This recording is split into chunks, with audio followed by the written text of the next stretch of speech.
La famille Camuru n'a pas fini de terrifier le monde avec leur méthode de torture glauque et inhabituelle. Passionnés de faits divers, une équipe d'enquêteurs a recueilli le témoignage de Philip White, leur dernière victime encore vivante, qui a vécu un véritable cauchemar en cuisine. Voici son histoire. La famille Camuru avait appelé Philip pour donner des cours de cuisine à la jeune Ayana. Il arriva vers 18h et fut tout de suite accueilli par la jeune femme. J'ai hâte de vous faire passer à la casserole, vous sentez aussi bon qu'un bœuf bourguignon espèce de vieux croulant. Philippe n'avait pas l'habitude d'être traité de la sorte. Pédagogue, il prit cet affront comme une simple maladresse de la part d'Ayana et ne lui en tenut pas rigueur, même lorsque celle-ci lui rôta au visage. Les choses se compliquèrent lorsque Philippe lui montra comment découper la carcasse d'un poulet. Tu dois extraire la viande de ce poulet, alors pourquoi tiens-tu le couteau comme si tu allais te brosser les cheveux? Ayana se mit à rire puis pointa le long couteau vers le visage doux et bienveillant de Philippe. C'est vos cheveux que je vais brosser si ça ne vous dérange pas. Ça serait avec plaisir mais je n'ai pas de cheveux jeune fille. Alors c'est votre barbe que je vais brosser. D'un geste vif, Ayana planta le couteau à travers la barbe de Philippe.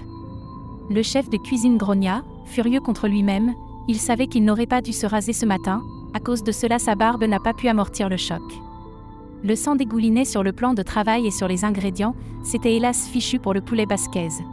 Oh merde! Oh, c'est con ça! En colère, Philip White interrogea Ayana. Avez-vous vraiment étudié la cuisine à l'école? Oui, les cours de cuisine sont obligatoires en prison. Philippe commençait à avoir des doutes sur la santé mentale de cette jeune fille. C'est alors que Marine, la mère de famille, se présenta à lui. D'un geste gracieux, presque spectral, elle effleura son épaule. Vous êtes ici pour aider ma fille, monsieur. Elle n'a pas l'air très investie. Me donner 500 € pour lui apprendre à cuisiner, c'est comme en donner 2000 à un lapin pour qu'il l'investisse en bourse. J'aime bien les lapins. Et vous, monsieur, vous les aimez bien aussi? Le frère, Jules avait rejoint le groupe. Philippe était à présent encerclé. Il secoua la tête et les fixa un à un.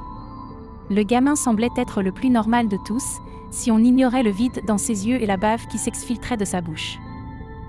Je commence à comprendre, vous n'en avez rien à faire d'apprendre la cuisine. Nous avons d'autres talents, chef. Nous avons simplement besoin d'apprendre à cuisiner la viande pour satisfaire nos invités très exigeants. Philippe fronça les sourcils. De quoi parlait cette famille si étrange?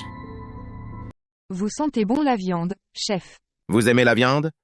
Avec ma mère et ma sœur, on mange souvent de la viande puis on fait la sieste tous ensemble. Vous aimez faire la sieste? Au comble de la confusion, Philippe s'éloigna de la famille et leur reprocha leur manque de concentration. Il avait été payé pour leur apprendre la cuisine, pas pour les écouter raconter leur vie. Le voyant contrarié, Marine décida de lui caresser les fesses, de manière à détendre l'atmosphère. Contre toute attente, cela agaça Philippe qui enleva son tablier d'un geste excédé. Puis une cocotte en fonte lui tomba sur le crâne et il bascula dans l'obscurité.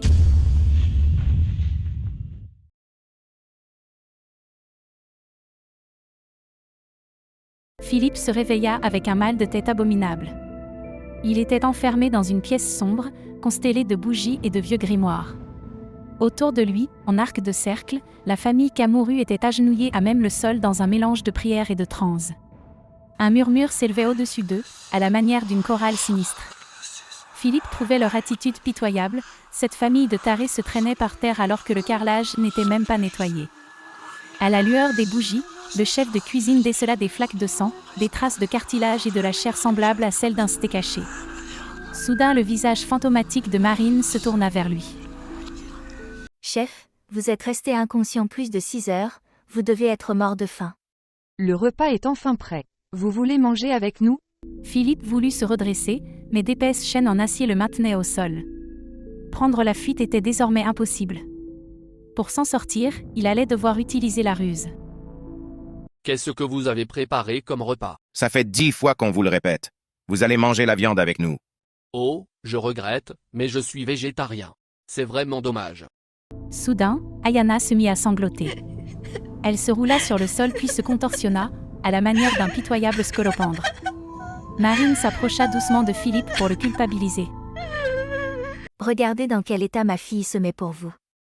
N'oubliez pas qu'on a payé. Quand on est invité chez des amis, on mange ce qu'ils nous préparent. C'est la base de la politesse. Ne t'en mêle pas, Jules. On va commencer à manger sans lui, pour lui montrer l'exemple. Impuissant, Philippe les observa plonger leurs mains dans leurs bols respectifs puis s'empiffrer comme des animaux. Leurs visages blafards étaient barbouillés du contenu de leur repas, les faisant ressembler à des nourrissons démoniaques. Après plusieurs minutes de souffrance auditive, entre mastication et grognement, Jules redressa le visage vers Philippe. Maintenant qu'on vous a montré, vous allez manger la viande avec nous. Philippe ferma les yeux et secoua le visage, redoutant le pire.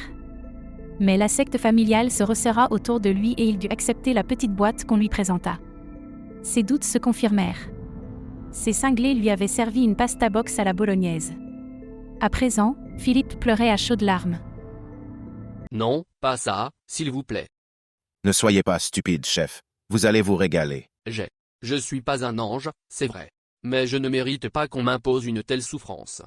C'est ainsi que Philip White fut contraint de manger une boîte entière de pasta box à la bolognaise sous le regard attentif de ses agresseurs. À ce jour, on ne sait pas exactement le nombre de victimes que la famille Camorru a laissées derrière elle. 2 jours plus tard, Philip White brûla son tablier. Il quitta sa femme après qu'elle lui ait servi des boulettes de viande pour le déjeuner et partit travailler en Floride, en tant qu'équipier polyvalent à McDonald's.